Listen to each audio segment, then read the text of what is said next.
What do you do when the person you raised, the one who once called you mama with wonder in his eyes, replaces you on your birthday with someone else's celebration? This isn't just a story about growing old. It's about being quietly erased. It's about a son who forgot the hands that once held his fevered forehead, and a mother who spent her 70th birthday waiting for a knock that never came. There was no gift, no surprise, no music, just silence, and the kind of loneliness that only shows up when you still remember what joy used to sound like. But what no one knew, not her son, not his wife, not even the woman he chose to honor instead, was that she held something none of them saw coming. He ditched her on her birthday for his mother-in-law. He had no idea she had a secret fortune, or a plan to rewrite the ending.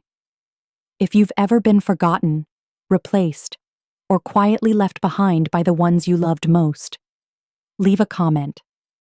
This story is for every soul who gave everything, and finally decided to take something back. Let's dive in. That morning, the kind of morning that felt like it should matter. The sky was crisp, blue like porcelain, and the air had that sharp spring cleanness that usually made me want to open every window and scrub the baseboards. But not today. Today, I just stood by the front door holding a bundt cake, carefully wrapped in foil, watching cars roll past that never slowed down in front of my house. I'd baked it the night before, cinnamon swirl, my son's favorite growing up. I even used the old pan with the fluted edges, the one I used when he turned 5 and asked for the cake with the tunnel in it. Back then, he used to peek through the oven window, waiting. Back then, he used to say I made magic. Now I was just a woman holding a forgotten cake on her 70th birthday. I set it down on the hallway table, next to a vase of plastic tulips I'd dusted for the occasion. I had dressed carefully that morning. Teal blouse, slacks with a fresh crease, a strand of pearls he gave me years ago when he still remembered what mom meant. I even curled my hair. Not with the big rollers like I used to, but the heated wand I bought last fall from a late-night infomercial. The host said it would bring life back to your look. I didn't expect miracles, just something close enough to joy. I had laid out extra placemats, bought paper crowns from the dollar store, even made punch with those little frozen orange slices floating on top, because Noah liked those, my grandson. But noon came, then 1. No knock, no text, no excuse. I checked my phone again. Still nothing. I opened Facebook, even though I knew I shouldn't. And there it was. A photo. My son smiling with his wife Melissa, her hand resting on his chest, both of them beaming into the camera like they were starring in a detergent commercial. On the table in front of them, mimosas, croissants, and a 3-tiered cake with pink fondant roses. The caption read, "Brunch for Barbara's big day, first birthday since her hip surgery. We love you." Barbara, Melissa's mother. I felt my throat tighten, not the kind that makes you cry, the kind that makes you feel like you're being slowly erased, like someone's gently blotting you out of your own story. I hadn't even known it was her birthday. But even if it wasn't, I knew what this was. Barbara had always been elegant. Perfect posture, impeccable hair, the kind of woman who wore silk scarves just to go to the grocery store. She wasn't cruel. She didn't have to be. She was the kind of polite that cuts in whispers. And my son? He had been slipping for years. First it was missed calls, then birthday cards that arrived a week late, unsigned. Then the shift in tone when he started calling me Ma instead of Mom. I used to think I could fix it. A pie here, a favor there, offering to babysit, saying yes to last-minute plans, saying yes to everything. But this was something different. He didn't forget my birthday. He chose someone else's. He chose to sit at Barbara's table and smile for her camera and post it to a feed where everyone could see that his mother didn't even make the frame. I stood there for a while, just staring at the screen. The silence in the house felt louder somehow. I glanced at the bundt cake. It looked too heavy now, like it belonged to someone else's celebration. I thought about cutting a slice anyway, maybe lighting a candle for myself, but I couldn't bring myself to do it. I turned the lights off in the kitchen and sat in the dim living room instead. No music, no phone in hand, just me. The empty chair across the table was where my son used to sit. Now, it was just another seat that no one thought to fill. But something settled in me that afternoon. Quiet, heavy, unmoving. They had no idea, not a single clue, that 2 weeks ago, I had inherited a fortune. A real one. They thought I was just the old mother, the background character. But they had no idea who they had just pushed out of the picture. And soon, they were going to find out. The next morning, I made myself tea in the quiet kitchen, the kettle hissing softly, while the rest of the world marched on without me. I didn't bother with breakfast. The bundt cake still sat untouched beneath its foil wrap, like a guest who'd overstayed their welcome. I didn't have the heart to throw it out, but I also couldn't eat it. Not yet. My phone stayed silent. No belated messages, no apologies. Not even one of those lazy, "sorry, yesterday was crazy" texts. Just stillness. As if my son had crossed some invisible line and hadn't looked back. I opened the fridge and stared at the covered dishes I'd prepared in anticipation. Chicken salad with grapes, deviled eggs, little cucumber sandwiches with the crusts cut off. I'd made them all the night before, because Noah liked to help pick the sandwiches off the tray and eat them like he was at a tea party. He was 5, and for a while, I thought maybe I could still matter to him, even if I didn't matter to his parents anymore. But I wasn't invited to Barbara's brunch. Barbara, with her fresh hip and her manicured nails. Barbara, who wore pale linen and knew how to talk to people about art galleries and summer homes.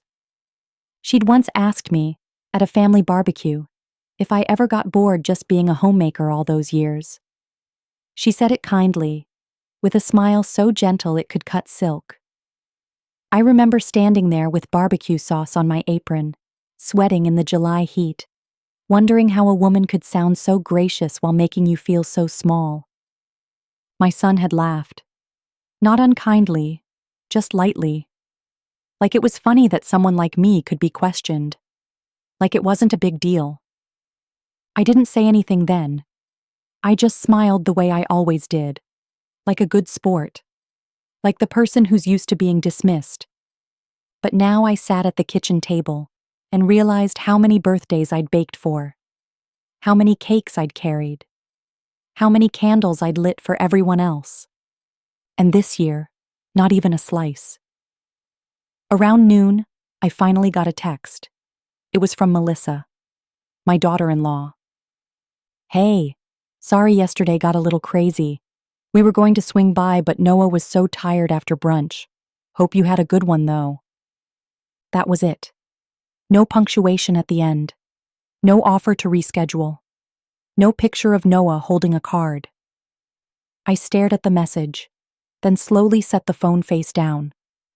I had raised a son who could forget me, and he had married a woman who made forgetting look easy. But 2 weeks ago, my life had shifted. I hadn't told anyone, not a soul. Not even my neighbor who still brought me tomatoes in summer and asked me if I'd seen the mailman today.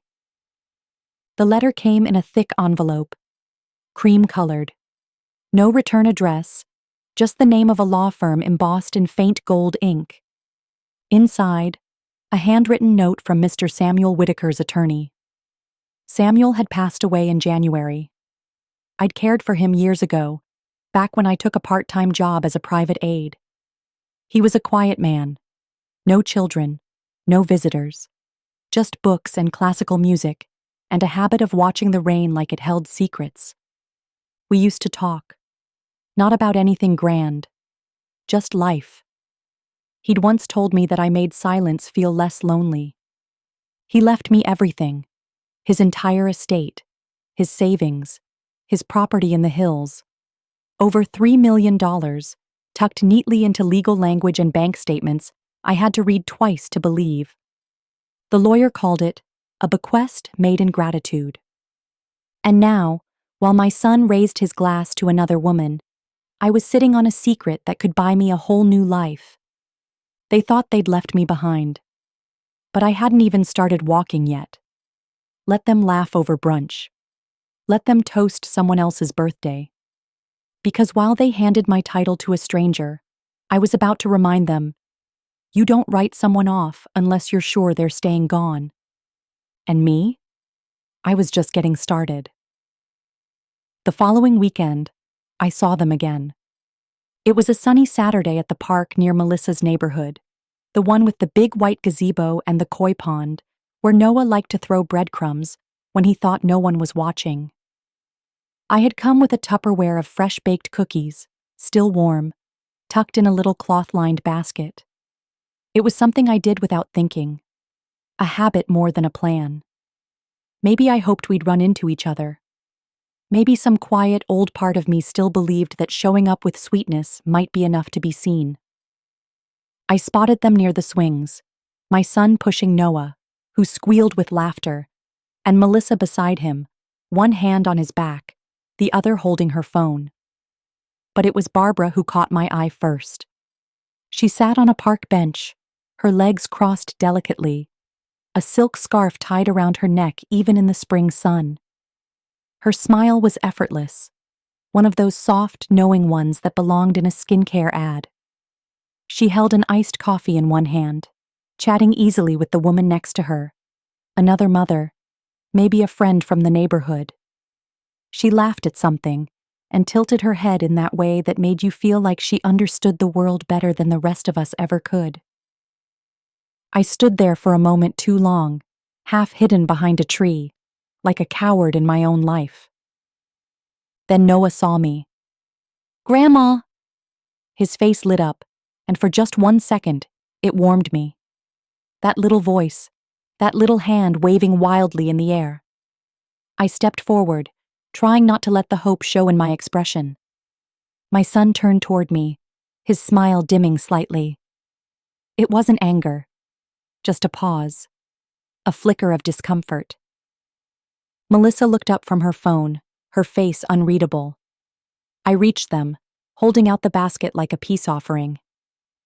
"Thought I'd stop by," I said softly. Fresh chocolate chip, still warm. Noah jumped down and reached for a cookie, but Melissa gently held his arm. "Sweetie, let's ask first, okay?" I blinked. "It's fine," I murmured. "I made them for him." She hesitated, then gave him a tight smile. "Just one, okay?" He nodded, cookie already in his mouth. I knelt and brushed a crumb from his cheek. "You like it?" I asked. He nodded again, mouth full. "It's good." I looked up at my son, heart thudding with quiet effort. "I didn't hear from you after my birthday." He scratched the back of his neck, glanced toward Melissa. "Yeah, sorry, things were hectic. Barbara's hip's still acting up and—" Melissa stepped in, voice cool. "We thought about swinging by, but the brunch went long. Everyone was just so tired after." Barbara waved from the bench. I waved back, politely, as if we were guests in each other's lives, and not women who shared a grandchild. "I understand," I said. "It was a big day for her." My son gave a little nod, like he was glad I wasn't making it harder, like relief. "But you know," I added slowly, "it was a big day for me too." The words hung there, not accusing, not angry, just quiet, heavy. Melissa smiled, almost sadly. "You know we love you, right?" I said nothing, because I'd heard that sentence before. So many times it had worn a groove into my heart. "You know we love you." A phrase used like a broom, to sweep away guilt without cleaning the mess. I stood there while Noah finished his cookie, and then Barbara stood up and called out, "Darling, bring him over to the bench.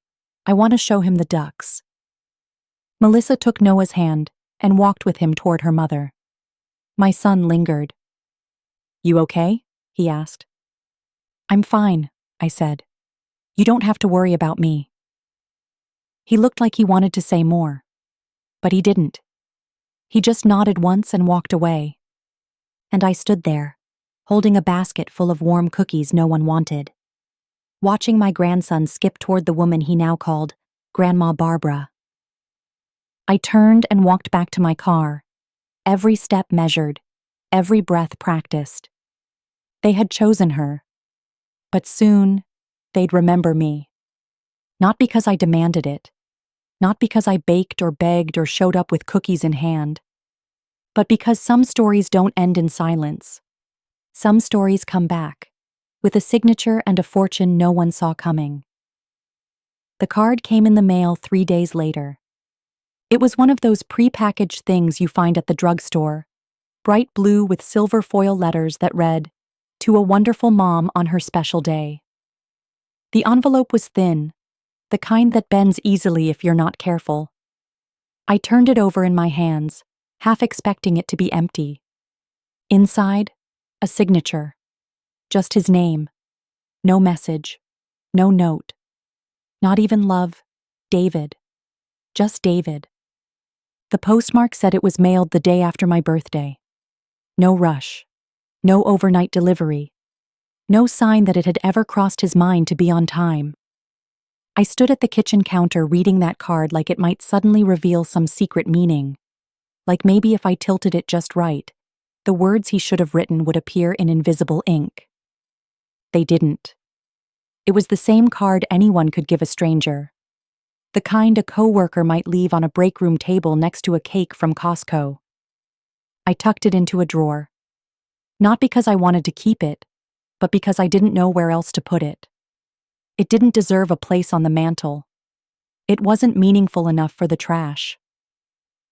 Later that day, I got a call from an old friend, Marta.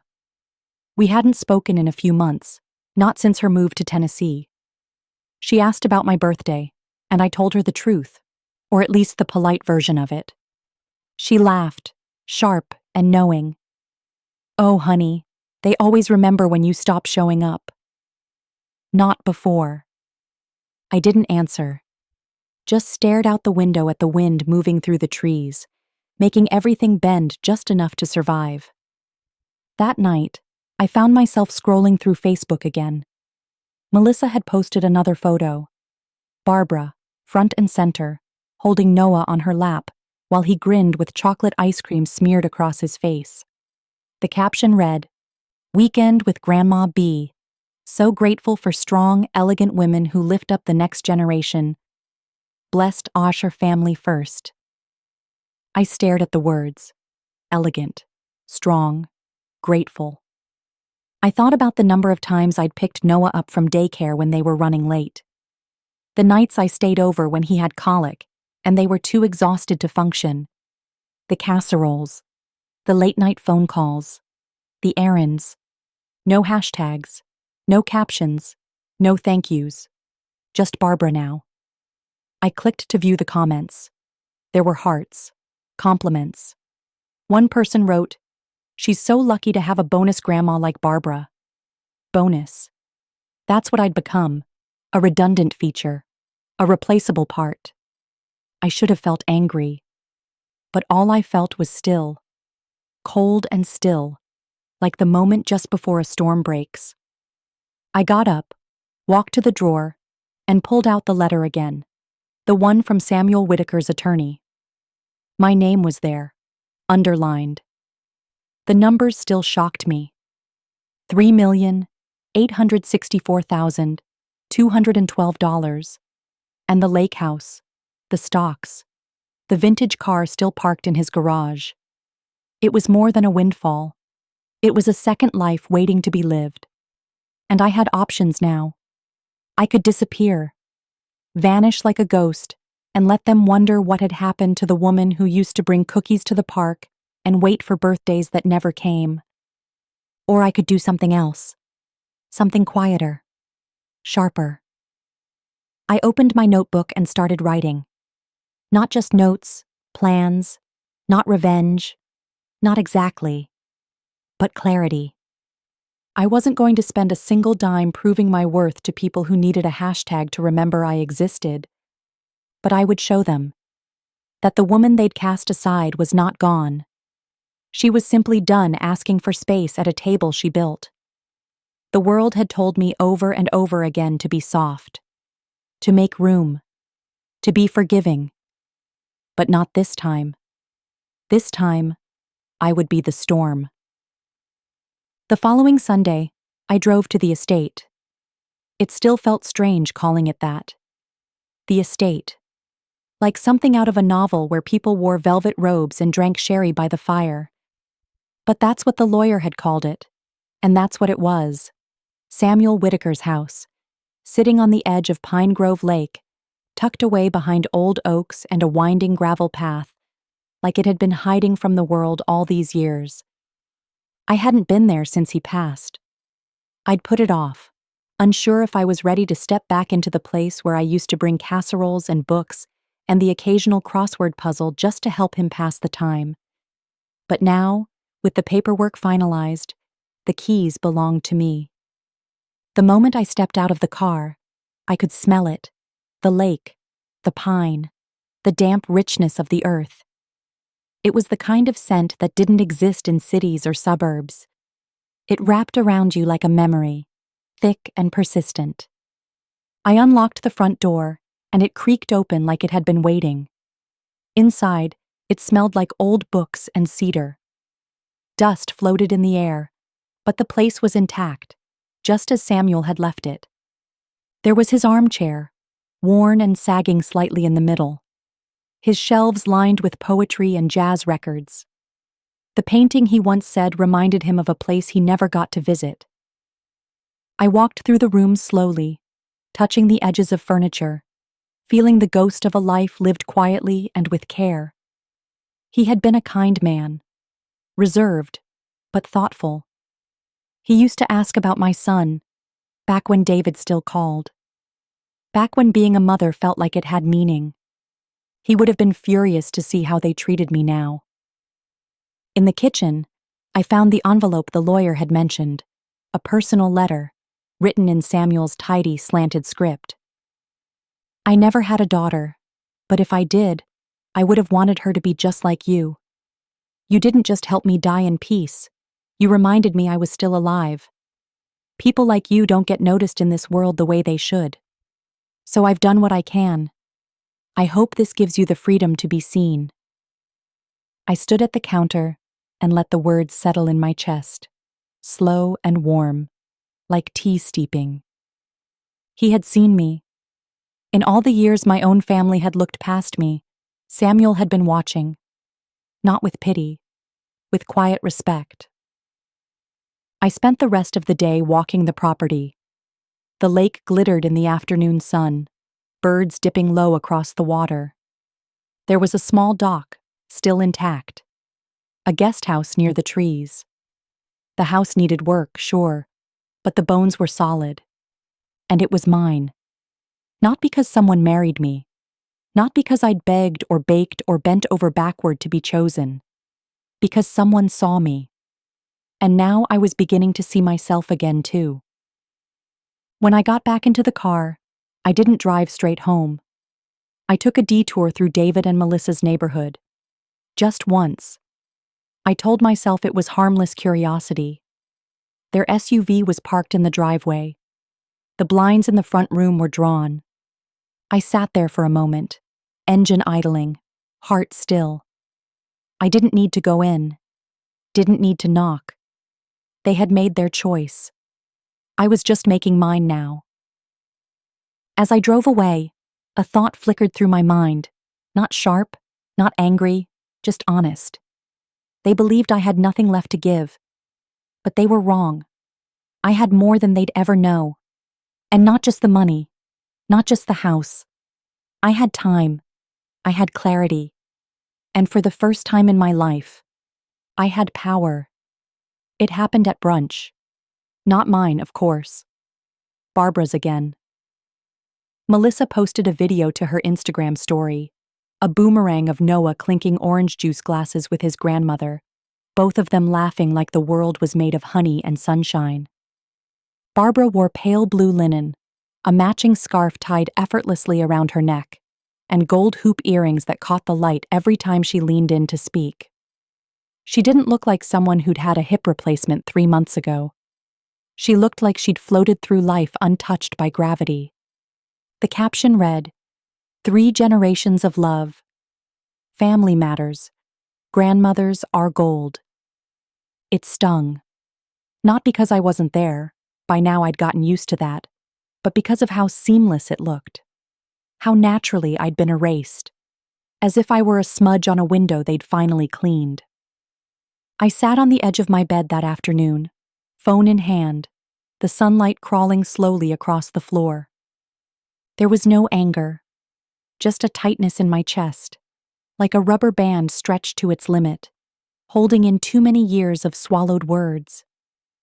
I opened my notebook again. I'd started carrying it everywhere, a small leather-bound journal where I kept my thoughts, numbers, plans. The next page was blank. At the top, I wrote, "What I owe them." I stared at the words for a long moment. Then, under it, I wrote, "Nothing." Not because I wanted to be cruel, but because it was finally true. For so long, my value had been measured in casseroles and babysitting favors, and how many times I could smile through being overlooked. And for years, I kept believing that if I just gave a little more, served a little better, loved a little harder, they'd finally see me. But they didn't want to see me. They wanted what I gave them. The following week, I went to see my lawyer. A young woman, sharp, composed, with a clipboard tucked under her arm and a voice that didn't flinch. Her office was downtown, sleek and full of light, the walls covered in minimalist art that probably meant something if you knew what to look for. I handed her the letter from Samuel, the deed to the estate, and a draft of my new will. "I'd like to leave the majority of it to women's charities," I said simply. "Shelters, transitional housing, education funds for single mothers. I want it to go where it's actually needed." She blinked, surprised, but quickly nodded. "No family beneficiaries?" I hesitated for only a second. "Not anymore." She marked something on her clipboard. "And the lake house?" I looked out the window, thought of the dock, the birds, the stillness. "I'll keep it," I said. "At least for now." When I left the building, the wind caught my coat just right. I pulled it tighter and walked 3 blocks without stopping, heels clicking against the pavement like punctuation marks to a sentence I had finally learned how to write. By the time I got home, there were 3 missed calls from David. I didn't answer. The next day, Melissa sent a message. "Hey, I heard you're making some big financial moves. Just wanted to say we're happy to help you with anything. We can even look into property management if the lake place is too much." Too much. That's what I had always been when I had feelings. Not enough when I gave. And now suddenly, I was worth managing. I typed back 1 word. No. Then I hit send and blocked her number. It was the cleanest sentence I'd written all week. That night, I made a cup of tea and sat on the porch watching the wind move through the trees. For once, I didn't wonder what they were doing. Let Barbara host her brunches. Let Melissa post her carefully curated captions. Let David sit beside a woman who'd never once scrubbed his skinned knees or rocked him through a fever. Let them live in their gold-framed lie. Because the truth? I was finally done auditioning for a family that had already recast my role. And I liked the sound of silence when it belonged to me. A week later, I received an invitation in the mail. It arrived in a heavy envelope, the kind embossed with fake gold trim and cursive that tried too hard. Inside was a card printed on cream-colored cardstock, decorated with pink hydrangeas and scripted lettering that read, "You're invited to Barbara's Garden Luncheon, a celebration of grace, growth, and grandmothers." I stared at it for a long time. The date was set for the following Saturday. The location, Melissa and David's backyard, recently renovated with new stone pavers and outdoor furniture I was sure I'd never be allowed to sit on. At the bottom, in smaller print, it read, "Please bring a dish. Barbara loves homemade touches." It was laughable, really. After everything, I was being asked to bring food to a celebration, honoring the woman who had replaced me. I set the card on the table next to the untouched bundt cake. Yes, it was still there. I'd covered it with cling wrap, like maybe time wouldn't find it if I just sealed it tightly enough. I never could bring myself to throw it out. That afternoon, I went to the lake house. Not to clean, not to fix anything, just to sit.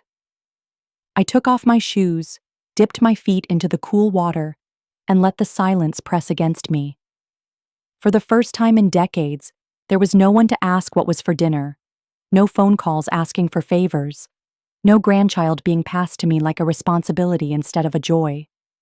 Just the water, the wind, the creak of the dock beneath me.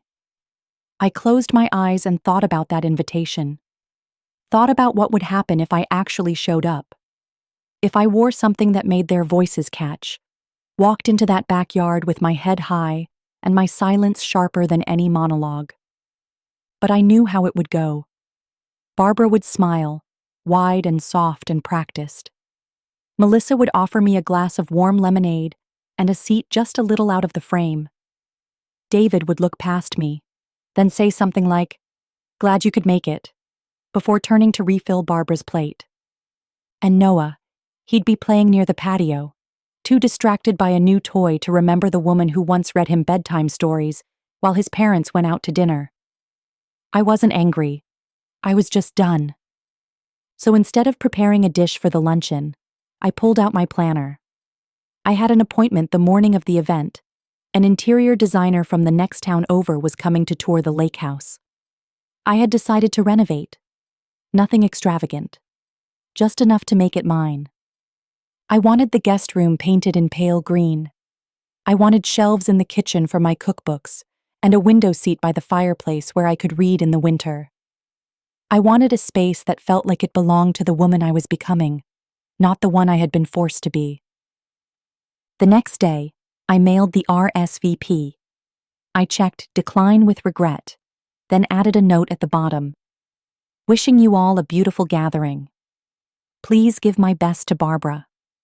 No explanation, no apology, just distance. That evening, David called. "Hey," he said. "Saw your response. Everything okay?" I could hear Melissa in the background, her voice low and curious. "I'm fine," I said. "You sure you can't make it?" he asked. "Barbara would love to see you. You know, she's been trying."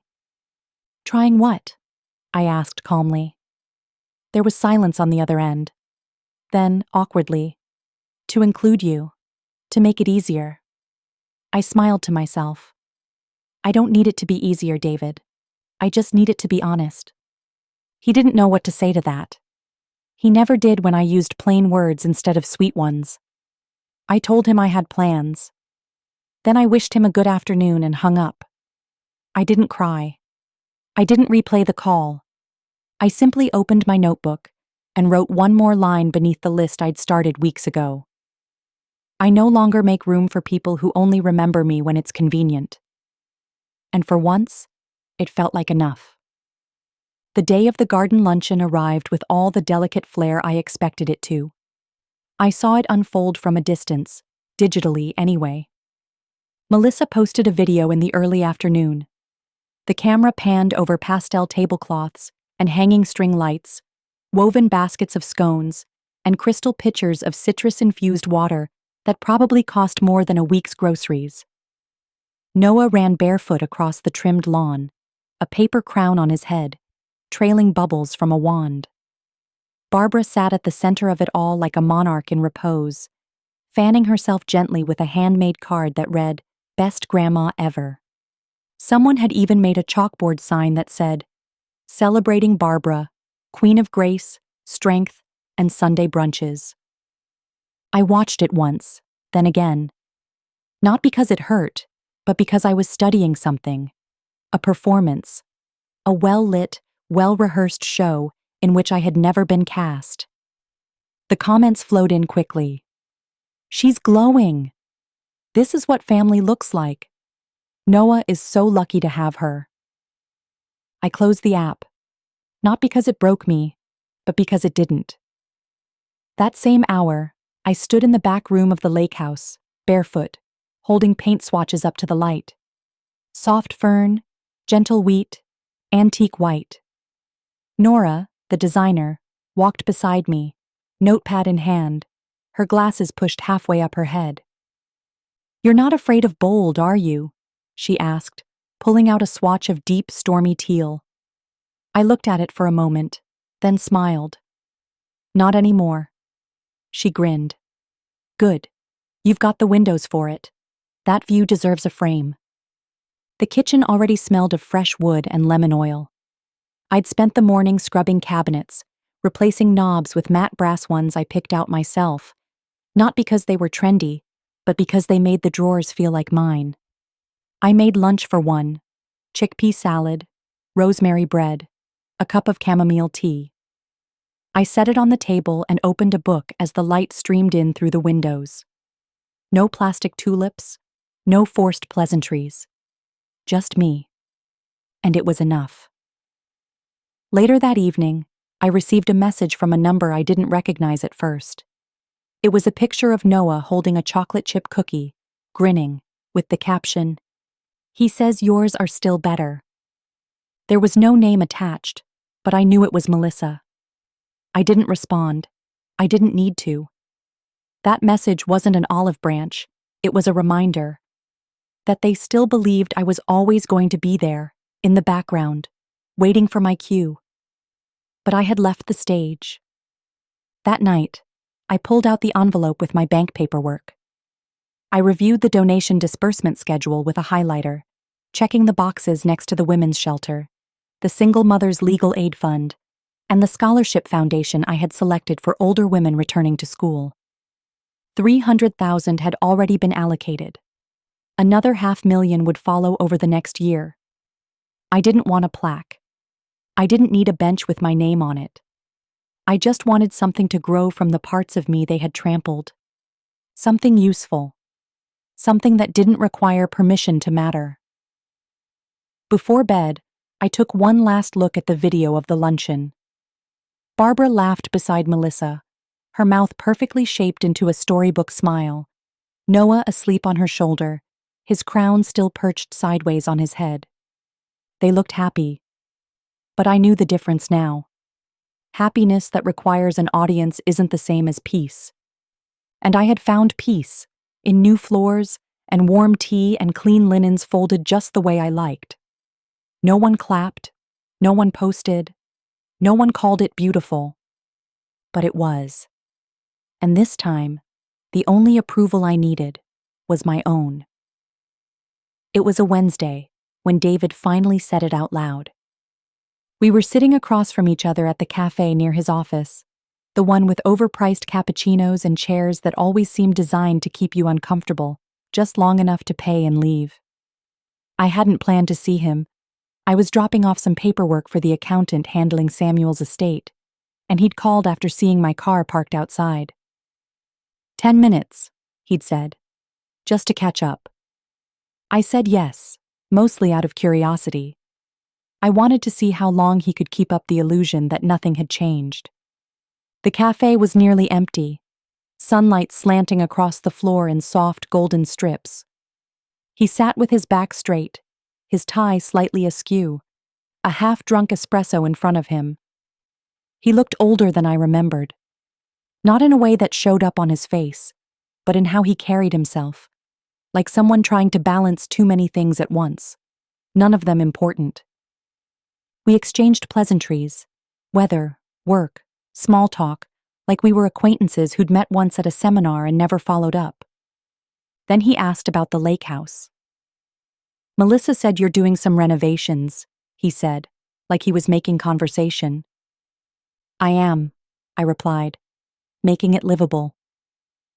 He nodded, but there was a hesitation behind his eyes, like he was searching for the right path towards something bigger. Then he said it. You know, Melissa's mom has been really good to Noah. I didn't flinch. I didn't offer a smile.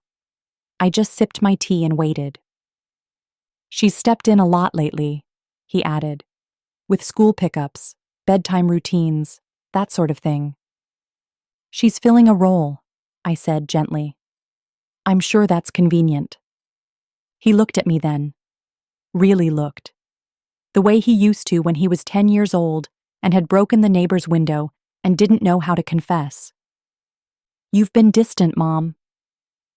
There it was. The accusation wrapped in concern. The guilt that expected me to defend myself. I've been deliberate, I corrected. There's a difference. He leaned back, exhaling. Melissa thinks you're upset about Barbara. That maybe there's resentment. I looked at him, really looked, and saw the child I had once held through 100 fevers, 100 bad dreams, 100 moments when the world was too loud. You didn't come to my birthday, I said softly. His jaw tightened. It wasn't personal. Of course it was. He opened his mouth to respond but closed it again, swallowing something bitter. She just fits, he finally said. She's elegant. She doesn't make things heavy. I stared at him. She doesn't make things heavy. That was what it came down to. Barbara was light. I was weight. I was the woman who remembered the bills, who showed up with casseroles when Melissa's father was dying and sat with her on the floor while she cried. I was the woman who once pawned her wedding ring to cover his college deposit. I was the woman who held everything together for decades and never asked to be thanked, just not to be forgotten. And I had been forgotten anyway. I set my cup down and folded my hands in my lap. David, I said calmly, I know exactly what she is to you now, and I'm not going to fight for a seat that was quietly handed to someone else. His mouth opened again, closed. I didn't mean... I know you didn't, I said. You didn't mean for it to hurt. You didn't mean to replace me. You just did. We sat in silence for a long time. When the server dropped off the check, David reached for it, but I stopped him. I've got it. He raised his eyebrows. I can afford it, I said, and this time I let the truth linger. Let it stretch across the table like a bridge he didn't know existed. He didn't ask how. He didn't have to. He just nodded and sat back, suddenly unsure of the ground beneath him. And me? I felt steady for the first time in years. 2 days after the cafe, I got added to a family group chat. It was the kind of text thread that didn't exist when I was raising David. Back then, we passed notes on the fridge, wrote reminders in planners, shouted dinners ready up the stairs. Now, they typed everything into tiny rectangles and sent emojis to express feelings too fragile for words. The name of the chat was Noah's World, complete with a shooting star, a soccer ball, and a teddy bear emoji. The first message came from Melissa. Hey everyone, just trying to coordinate Thanksgiving. What's everyone thinking for hosting? Barbara's offered, but I want to keep our options open. Our options. As if I were one of several interchangeable parts in a machine. A minute later, Barbara responded. Happy to host again if that's easiest. We'll do the turkey and pies, just need some help with sides. Then came David's contribution. I vote Mom's green bean casserole if she's up for it. I stared at the screen, the little smiley face at the end like a pat on the head. If she's up for it. Not if she's invited. Not if she wants to come.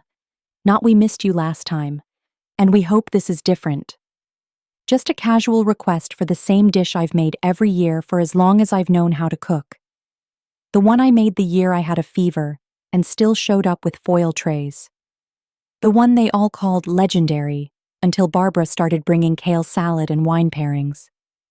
I didn't respond. I didn't leave the chat either. I just let the dots roll by. They kept messaging. A list began forming: stuffing, potatoes, cranberry sauce. A spreadsheet link was sent. Barbara assigned herself desserts. Melissa signed up for Noah's Learning Centerpiece craft. And then someone, probably Melissa, changed the chat photo to a picture of Barbara, David, and Noah last Thanksgiving, smiling in front of the fireplace. I wasn't in the photo. I had taken it. I closed the app and put the phone face down. The silence in the lake house wrapped around me like a familiar old sweater, one that no longer itched, but still knew every line of my skin. I made myself dinner. Something simple: pan-fried fish, rice, asparagus.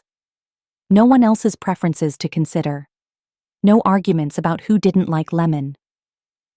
Afterward, I opened the window and let the scent of pine and earth drift through.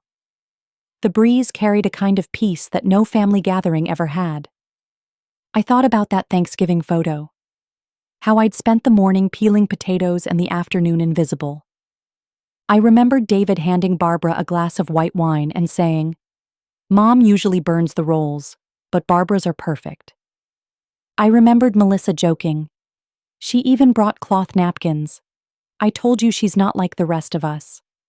Not like the rest of us. That's what they meant. Barbara was polished. I was practical. Barbara was charming. I was tired. Barbara was chosen, but I had something none of them could take. I had the truth. Not just about the inheritance or the lake house, but about myself. I knew what I had given, what I had sacrificed, what I had endured and still shown up smiling through. I'd been the one washing dishes while they toasted marshmallows. I'd been the one patching up scraped knees while they took photos in the golden hour light. And now they wanted my casserole without my presence, my effort without my voice. I stood in the kitchen and opened a fresh page in my notebook. At the top, I wrote, "Things I'm not doing anymore." Underneath, Zrenia pretending I'm welcome when I'm only useful. Zrenia, cooking for people who don't see me.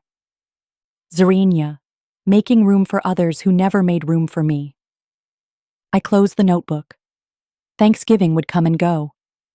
But this year, the seat at my table would finally belong to someone who mattered. Me. The day before Thanksgiving, I went for a walk by the lake. It had snowed the night before, just a dusting, enough to quiet the ground and soften the edges of everything. The trees stood bare, proud and unmoved, and the dock stretched out over the still water like an old hand reaching toward the horizon. I pulled my coat tighter and tucked my gloved hands into my pockets, the cold biting in that honest, wake-you-up kind of way.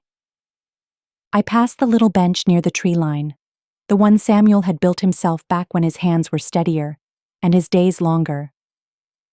I sat there for a while, watching the breeze ripple the surface of the water. It was quiet, the kind of quiet that doesn't ask anything of you. It just sits beside you and lets you be. My phone buzzed in my coat pocket.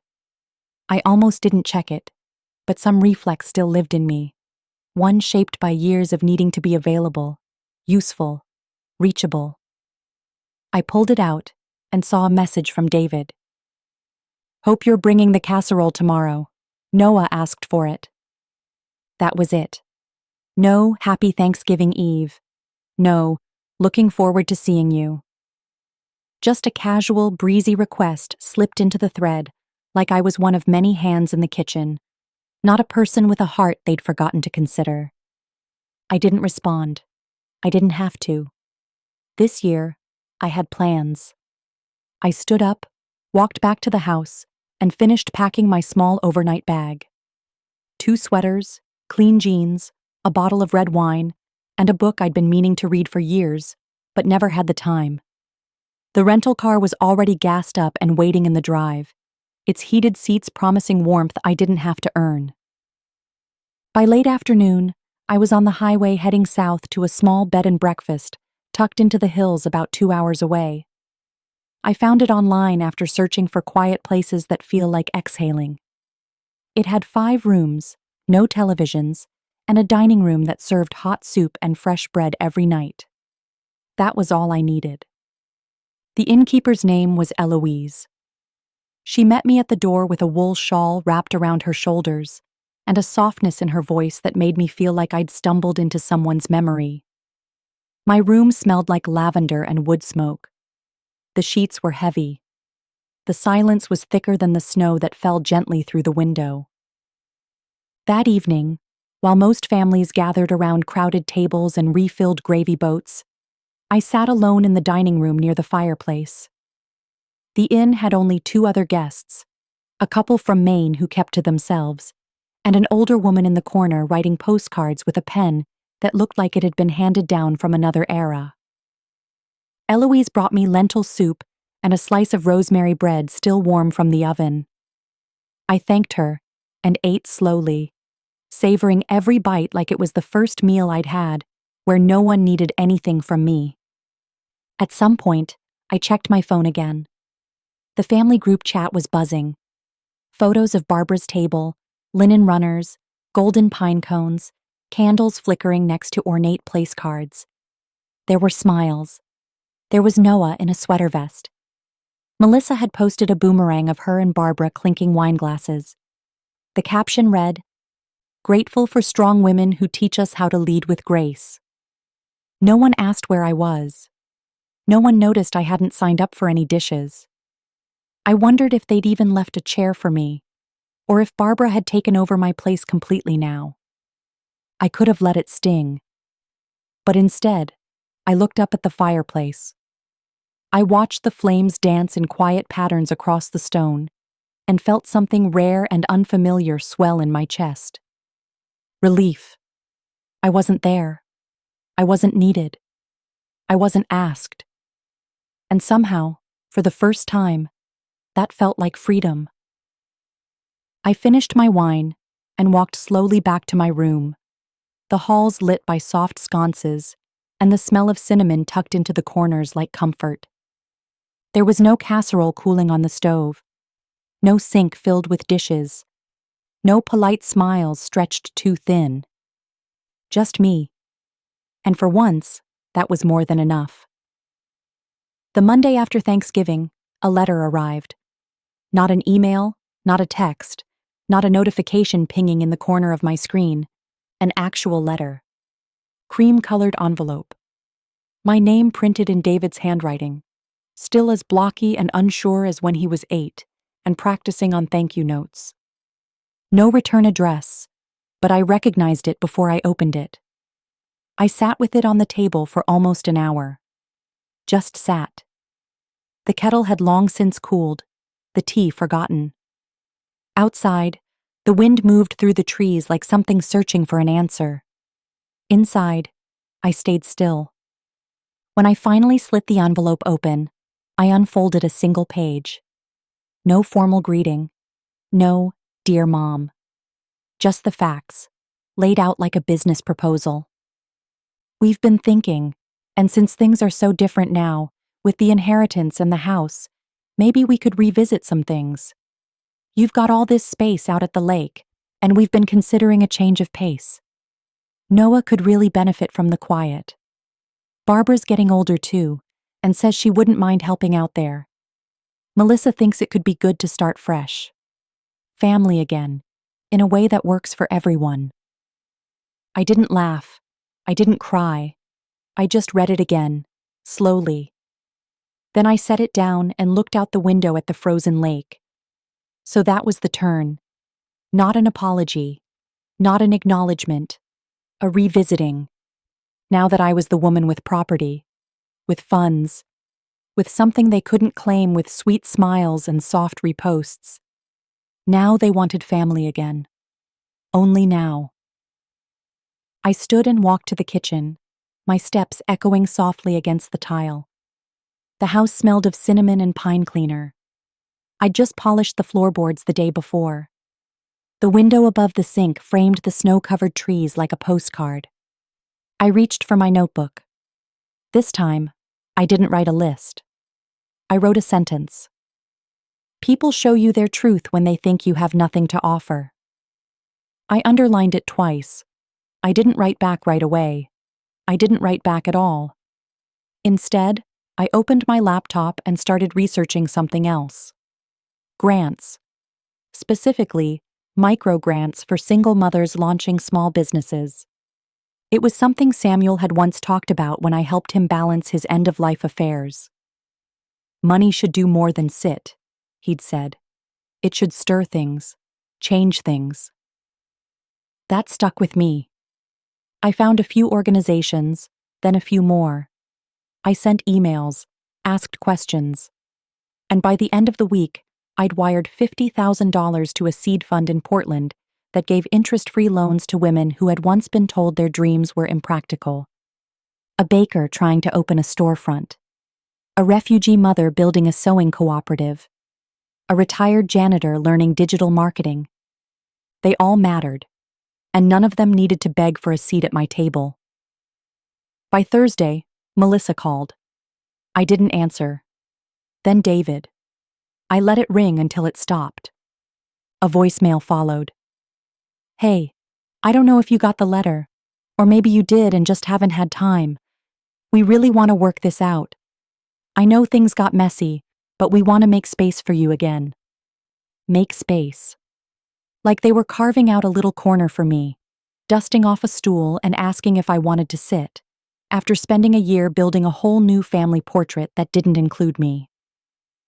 I deleted the message. The next morning, I stood in the living room of the lake house and looked around. The fireplace had been repaired, the shelves were filled with books I actually wanted to read, and the dining table, long and wide and solid, sat gleaming beneath a new pendant light. Not once had I missed their noise, their half-concerned questions, their obligatory holiday invitations dressed up as generosity. I didn't need to revisit anything, because I hadn't left anything behind. They had. They'd left me behind the moment they decided to smile at Barbara's jokes instead of asking why I'd gone quiet.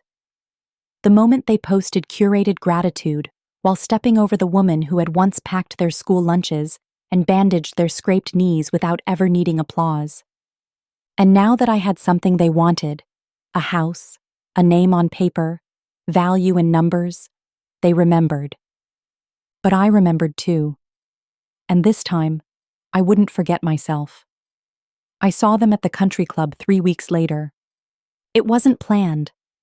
I'd gone with Nora, the interior designer who'd become more of a friend than a contractor. She'd invited me for a holiday luncheon being hosted in the ballroom. Nothing fancy, just a charity event for local women-owned businesses, the kind I'd started supporting more since the inheritance. I almost said no. Old habits. Stay home. Stay quiet. Stay where you won't be in the way. But I said yes. I wore a navy wool dress with buttons down the back and my late mother's silver brooch pinned to the collar. It wasn't meant to impress anyone. It was meant to remind me I belonged in any room I chose to walk into. The club was decorated with garlands and wreaths, the fireplace burning low and stately in the center of the lobby. Gold-rimmed glasses clinked behind the bar. The hum of polite conversation hovered in the air like perfume. I was halfway through a glass of sparkling cider when I saw them. David and Melissa. Standing by the long windows near the piano, drinks in hand, both laughing at something the woman beside them had just said. Barbara. Of course. She looked exactly as expected, wrapped in a cream shawl, earrings like drops of pearl, one hand on Melissa's shoulder as if to anchor her, the other gesturing mid-story. Her voice was soft, but her presence had weight. Not from volume, but from confidence. She never had to raise her voice to be heard. David saw me first. His smile faltered. Just slightly, like a ripple in otherwise still water. Melissa turned a second later, then nudged Barbara gently. Barbara turned, and when she saw me, she smiled. Warm, polite, measured. She didn't wave. She didn't have to. This was her court. Nora leaned over and whispered, "You okay?" I nodded. Better than I expected. I didn't walk over. I didn't retreat. I simply continued my conversation with the woman seated across from me, a nonprofit director named Camille, who told me about a transitional housing program she ran for women aging out of the foster care system. I asked questions, took notes, offered to visit the site next week, and I didn't once glance back at the windows. But they came to me. Of course they did. It was just as dessert was being served, citrus tartlets, artfully plated, that David appeared beside my chair. "Hey, Mom," he said. Too loud for the room, too casual for the tension. I looked up slowly. David. He gestured toward the hallway just off the main room. "Can we talk for a second?" I excused myself from the table, placed my napkin gently on the linen, and followed. In the hallway, the music softened, muffled behind thick oak doors. David stood with his hands in his pockets like a teenager again. He looked uncomfortable. Not guilty, not sad, just like someone who knew the script he wanted to follow had gone missing. "I didn't know you'd be here," he said. I could say the same. He gave a nervous laugh. "Barbara's on the board now. They asked her to say a few words later. She's gotten pretty involved." I nodded once. "She seems comfortable in the spotlight." He looked down, then up again. "I think we've all just been trying to figure things out."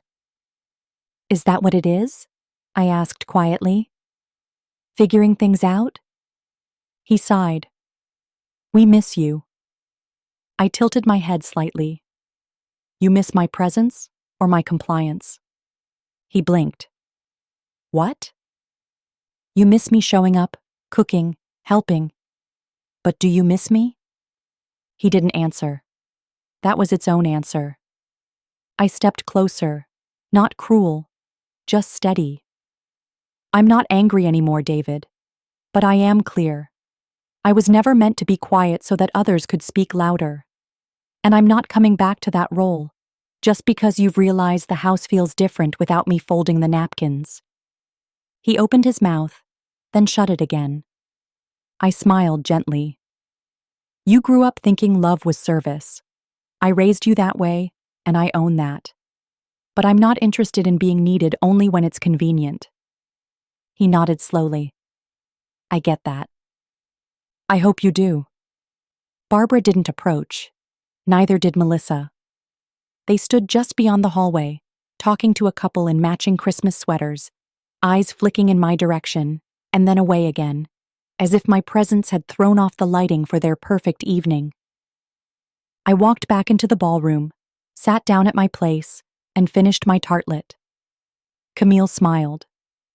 "Everything okay?" "Yes," I said. "Everything's just right." And for the first time in a long while, I meant it. It was raining the day I discovered the group chat I wasn't supposed to see. I'd left my phone charging on the kitchen counter while I folded laundry upstairs. Nothing extravagant, just clean linens and the soft cardigan I like to wear around the house. I was halfway through smoothing out the corners of a pillowcase when my tablet, synced to the same account, buzzed with a notification. The name of the thread caught my eye first. Family Core, no drama. I shouldn't have opened it. I knew that. But my finger moved before I had time to reason with it. That's the thing about instincts. They don't always care about dignity. The chat was between David, Melissa, Barbara, and surprisingly, someone named Jen, Melissa's cousin, I think. The one with the perfectly curated life who always said things like, "manifest it," and "good vibes only," while watching people unravel from a safe distance. The messages weren't overtly cruel. That's what made them worse. They were polite, clean, measured. The language of people who knew they were saying something ugly, but wanted to make sure it still looked pretty from the outside. Melissa had written, "I know it's delicate, but if we're talking legacy stuff, I just think it's time we formalize Barbara's role. She's there. She's present. Noah sees her as the real grandmother now." David replied, "Mom's always been kind of intense. Barbara makes things lighter, easier." Then Barbara, "I'm not trying to replace anyone, but let's be honest, Charlotte hasn't been around, and Noah's at an impressionable age. He needs consistency." Consistency. As if my absence were a character flaw and not a response to years of being erased.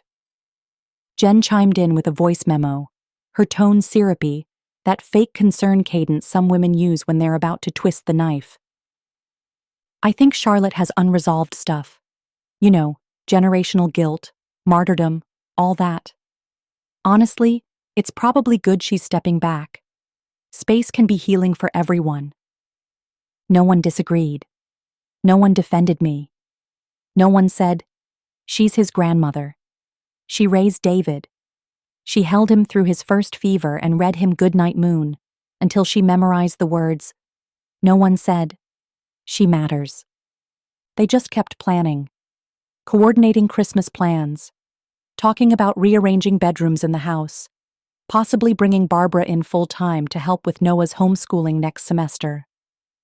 I closed the tablet gently, set it on the counter like it was made of glass, and then I sat down, not because I was weak, but because the truth has a weight to it when it finally lands. They were rewriting the script, and in this version, I had already been written out. I could have confronted them, called David, demanded an explanation. But what would that prove? That I still expected something from them. That I was still holding out hope for people who had long since moved on without checking if I'd been left standing in the cold. I wouldn't beg for a seat at a table I built with my own hands. I wouldn't fight for scraps from people who couldn't remember what it cost me to keep them warm all those years. Instead, I got up, made myself a cup of tea, and opened my laptop. I emailed the charity foundation and doubled my next donation. Then I called the woman in town who ran the Women's Retreat Center and told her I'd be happy to sponsor 2 full scholarships next season. She cried. I didn't. Then I updated my will. Everything, the lake house, the accounts, the investments Samuel had left me, and I had grown into something more, was going to the causes that had become my new family. And with that, I finally felt something settle. Peace. Not because the story ended the way I wanted, but because I'd stopped waiting for a different version. I didn't need their group chats. I didn't need to be the name they dropped in conversations so they could feel charitable. I didn't need to be the ghost they only remembered when something broke and needed fixing. I had finally remembered myself, and that was more than enough. The first snowfall came early that year. I woke up to a soft hush blanketing the lake house, the kind of quiet that only arrives when snow has settled on every branch and rooftop, muffling the world's usual noise. The window panes had fogged up from the heat inside, and beyond them, everything looked softer, gentler. I wrapped myself in my thick gray cardigan, the one with the deep pockets and the sleeves I could tug down past my knuckles. The one I used to wear when Noah would crawl into my lap with sticky fingers and a picture book, demanding stories before bedtime. The memories didn't sting anymore. They were like old photographs now, faded at the edges, softened by time, no longer sharp enough to cut. I padded into the kitchen and set the kettle on the stove. There was something sacred about the rhythm of it, the sound of water heating, the faint creak of floorboards, the hum of solitude that didn't feel lonely anymore, just mine. The phone rang once around noon. I let it go to voicemail. David again. He'd been calling more lately, ever since the letter and the ignored texts. the awkward encounter at the country club, and the silence that followed. This time, he didn't leave a message.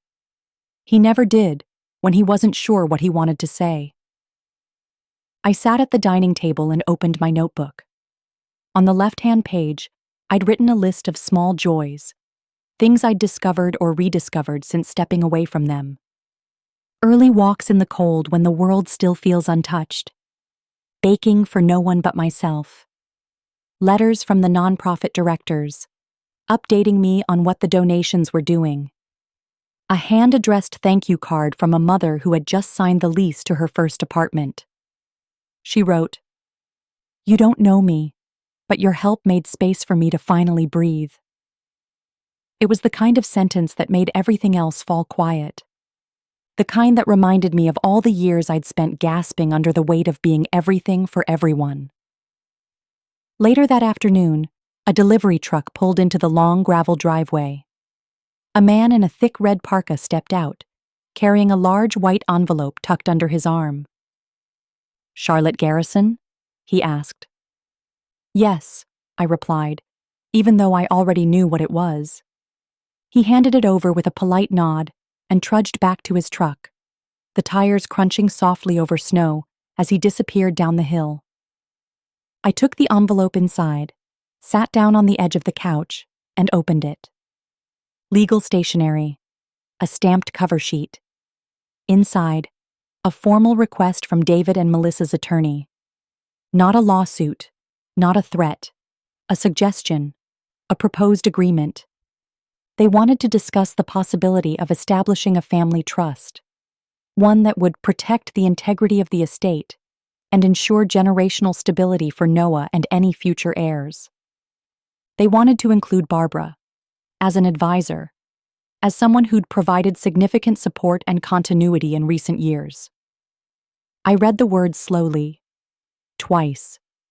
They'd left me out of birthdays, out of Thanksgiving, out of group chats and decisions and memories. But they couldn't leave me out of the money. I set the papers aside and stood by the window, staring out at the frozen lake, the way it shimmered under the soft gray light. They still thought I wanted a place at their table. What they didn't realize was, I'd built my own. And this one didn't need polishing every time guests arrived. It didn't require me to make myself small so someone else could feel big. It held room only for truth, and peace, and women who didn't need permission to belong. I drafted a response that evening. Calm, professional. A single-page letter that simply said, "Thank you for your proposal. At this time, I have no interest in co-mingling assets or creating a shared family structure. My estate plans are finalized and not open for revision. Please direct any further inquiries through legal counsel. I wish you all the best." I sealed it, stamped it, and set it by the door to mail the next morning. Then I poured myself a glass of wine, lit a candle on the windowsill, and watched the snow fall in steady, slow flurries that seemed to hush the whole world. I wasn't angry, not anymore. They could keep rewriting their story. But I had finally started writing mine. It was the day after Christmas when the apology finally came. Not wrapped in ribbon or hidden in a phone call too late at night. Not slipped into a card or tucked between lines in a voicemail. It came the way most apologies do when they arrive far too late, rushed, shallow, and laced with panic. David showed up in person. I heard the knock on the door just as I was slicing a warm loaf of cranberry orange bread, the kind I'd made for decades but now only for myself, or for the neighbors I actually liked. I hadn't expected anyone. The snow had come heavy overnight, and most people were still in pajamas or planning out how to return gifts without receipts. The knocking came again, firmer this time. I wiped my hands on a dish towel and walked slowly to the front door, heart already heavy with that old instinct. That feeling of hoping it would be something different. Hoping that maybe, just maybe, he would surprise me. But David looked the same. His eyes were tired, his hands stuffed into his coat pockets, the collar flipped up like it was supposed to shield him from more than just the cold. Behind him, the snow glittered under a pale winter sun. "Hey, Mom," he said, voice hesitant. "Can I come in?" I didn't step aside. Not yet. He shifted his weight. I've been thinking. A lot. And I figured it was time. I gave a short nod and moved, letting him pass into the warmth of the house. He looked around like it was unfamiliar, though he'd been here once, years ago, before Barbara's brunches and Melissa's curated captions. Before the silence grew roots. "This place is really nice," he offered. "Didn't realize you'd done so much with it." "I've had time," I said simply. He sat at the edge of the couch, careful not to disturb anything, as if afraid he'd trigger something delicate. I stayed standing. "I owe you an apology," he said finally. I waited. I wasn't going to hand it to him, not this time. "For the birthday," he started, "and Thanksgiving. And for not being around. I think I let a lot of stuff happen that I should have noticed. I didn't protect your place in Noah's life. I didn't protect your place in mine." It sounded practiced, not dishonest, just rehearsed. I stayed quiet. "I thought I was doing the right thing," he went on, "keeping things light, avoiding conflict, letting things shift naturally. But it wasn't natural.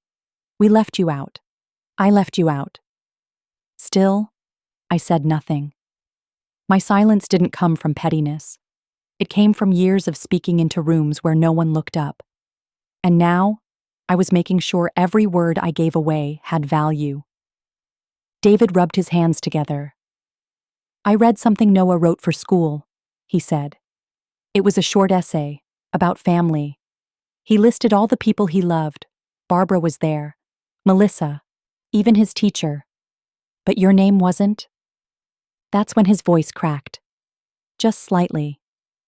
The veneer he'd been clinging to slipped for half a second, and I saw the boy I used to hold after nightmares. The boy who used to slip his small hand into mine without thinking. I asked him why, he whispered. And he said, "She's not around anymore." Like it was just a fact. Like you had faded into the background. I sat down across from him, slow and steady. "That's because I stopped chasing after people who shut the door before I even reached the porch." "I know," he said, "and I'm sorry. I really am." I believed him, or at least, I believed he meant it in that moment. But apologies aren't cures, they're acknowledgments. And I wasn't looking for healing from the same hands that had written me out of their story in ink. "I'm not angry," I said quietly. "Not anymore. But I'm not walking back into the same role either. I've found peace here. I've found something good. And I won't trade it for a chair at a table where I'm only welcome when it's convenient." He nodded. "I understand." We sat there a while longer. Not as mother and son. Not yet. Just two people in a room built on what was and what might still be. When he stood to leave, he looked at me like he wanted to hug me, but wasn't sure if he had permission. "I'll be in touch," he said. I gave a small nod. "Take care, David." And as he walked back down the snow-covered steps, I felt no rush of relief, no swell of hope. Just a quiet certainty I had finally stopped waiting. And that, in its own way, was everything. It happened quietly, like most endings do. There was no grand confrontation, no apology party or last-minute speeches where someone stood in the rain, begging for another chance. Just a soft unraveling, the final thread slipping loose one by one until there was nothing left to hold. It began with the message. Melissa, always precise, always curated, sent it on a Tuesday morning at 9:13 a.m. The timestamp felt almost surgical. The message itself, brief. We understand if you need space. We won't bother you anymore. Take care. No greeting. No signature. Just distance, spelled out, sealed, and delivered. I didn't reply. There was nothing to say. No questions left to ask. Every answer I'd needed had already been handed to me, sometimes in silence, sometimes in the barbed edges of their kindness. The kind that smiles while it shuts the door. Later that day, I packed a small overnight bag. Not because I was running away from anything, those days were long behind me, but because I wanted to mark the moment with movement. I drove north, along the winding road that cut through the hills like a ribbon pulled loose from a package. The air was crisp and clean, the kind that makes you breathe a little deeper just to remember how. I ended up in a small town near the coast, a place I'd visited once with Samuel, back when he was still well enough to take weekend drives. We'd stopped at a roadside diner for peach pie and black coffee, and he'd told me he liked the way the waves never apologized for crashing so loudly.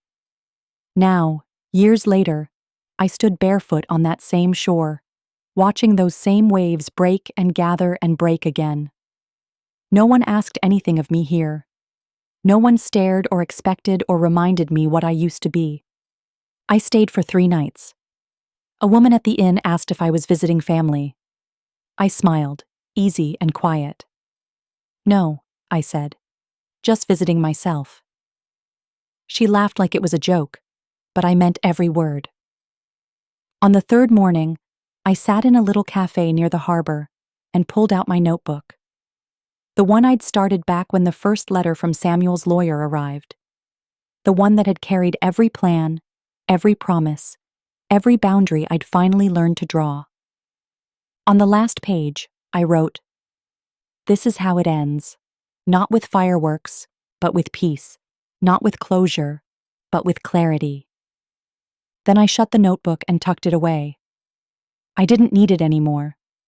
Not because the story was over, but because I'd started living beyond it. When I returned to the lake house, the snow had melted a little. The path to the dock was muddy, soft underfoot. I didn't mind. Life was messy too. That didn't make it less beautiful. I walked down to the water, the sky pale and wide above me, and sat at the edge of the dock with my legs dangling. There was a silence there I'd earned, not the kind that comes from being ignored, but the kind that comes from no longer needing to be heard. My phone buzzed once, a message from the women's shelter in Portland. They were naming their new resource room after me, Charlotte's Corner.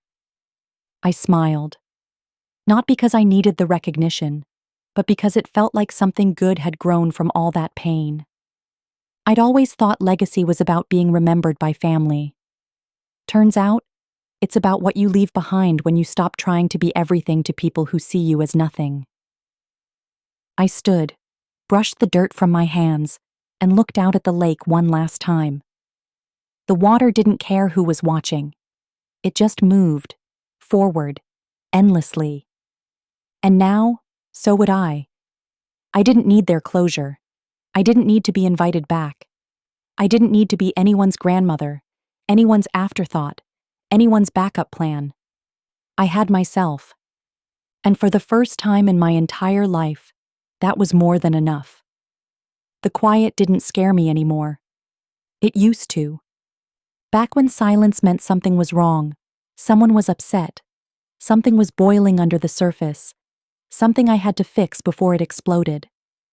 For years, I lived in that tension, smiling through it, cooking through it, apologizing through it, carrying every unspoken thing on my back like laundry that never dried. I knew how to read the shift in David's voice when something was off. I knew how to ease Melissa's irritation with a casserole and a compliment. I knew how to stay invisible when Barbara was in the room, so no one would accuse me of making it awkward. I knew how to swallow my pride before anyone noticed it was there. That kind of knowing becomes muscle memory. You move around your own life like a guest, careful not to bump into anything, careful not to speak too loudly, careful not to want too much. But now? Now, silence means something else entirely. It means freedom. It means waking up when I feel like it, not to an alarm or a text message asking if I can watch Noah for a few hours, just this once. It means long walks by the lake with nothing in my hands, but a thermos of tea and a sense of my own body. It means coming home to a space that feels like a reflection of who I am, not a museum of what others needed from me. I rearranged the furniture this winter, put the armchair by the big window so I could sit in the afternoon light with a book and a blanket. I painted the guest room a soft, buttery yellow and turned it into an art space. No one asked me what color it should be. No one told me it clashed with the rug. That kind of small decision used to feel like a luxury. Now it's my daily life. I still get voicemails sometimes, mostly holidays. "We're thinking of you. Noah asked about you. Just wanted to check in." But they don't ring with meaning anymore. They sound like echoes, words tossed into a canyon to see if anything comes back.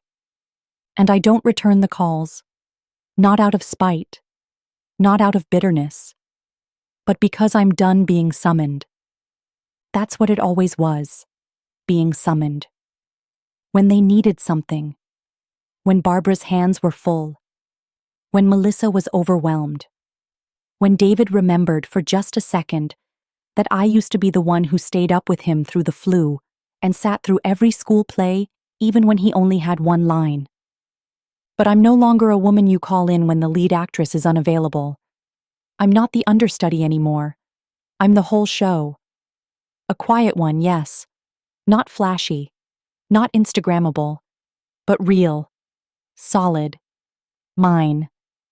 There's a maple tree that grows just outside the back deck. Every spring, I watch its leaves unfurl like tiny green hands, and I think, what a beautiful thing it is to bloom at your own pace. Some mornings, I bake. I try new things. Muffins with cardamom, biscuits with rosemary. There's no one to say they're too dry or too sweet, or not like Barbara's. There's no one reaching over my shoulder to help. Just me, and the hum of the oven, and the music I like playing from a little speaker on the windowsill. People still ask me, kind people, neighbors, folks from town who know my name now in a different way, if I see my family much. I smile gently. Not really. They don't push. Some of them nod, like they understand. Like maybe they've been written out of a story too. I don't explain. I don't talk about Barbara or Melissa or what David wrote in the family trust proposal. I don't talk about being told I was too intense, or that my energy changed the mood, or that I was difficult to include. I don't talk about the photo albums I packed away, or the Christmases I used to plan down to the last stocking stuffer. I don't have to. Because I found something better than being understood. I've found peace. I've found space where my joy doesn't need justification. I've found people who don't measure my worth by what I can do for them. The local shelter named their new resource room Charlotte's Corner. It's painted soft green and filled with books, blankets, and a small kitchenette where women can cook meals that make them feel human again. They sent me a photo last month. 3 women sitting at the small round table, laughing. One of them had just signed a lease for her own apartment. The note read, "You gave us a place to begin again." That's legacy. Not a family tree where your name gets trimmed out of the frame. Not a title passed down to someone else because they smile prettier at brunch. Legacy is where your love lands after everyone else has dropped it. I still have the bundt cake pan. The one I used to bake for Noah's birthdays. The one I left sitting on my counter the day they forgot me. I thought about throwing it away once. But then I decided to keep it. Not as a reminder of who they were, but as a reminder of who I've become. A woman who still creates, still gives, still pours love into the world, but on her terms, by her own recipe. They once thought I had nothing, that I was just the woman behind the dishes, behind the camera, behind the curtain of every performance they wanted to call family. Now, I have everything. I had stories, strength, wealth, time, and a name that would one day outlive every dinner I was never invited to. Thank you for watching. If you've ever been underestimated by someone you love, comment "still standing" to show your strength. To hear more stories of hope and resilience, click on the left, and don't forget to like, subscribe, and turn on notifications. Stay strong and keep going.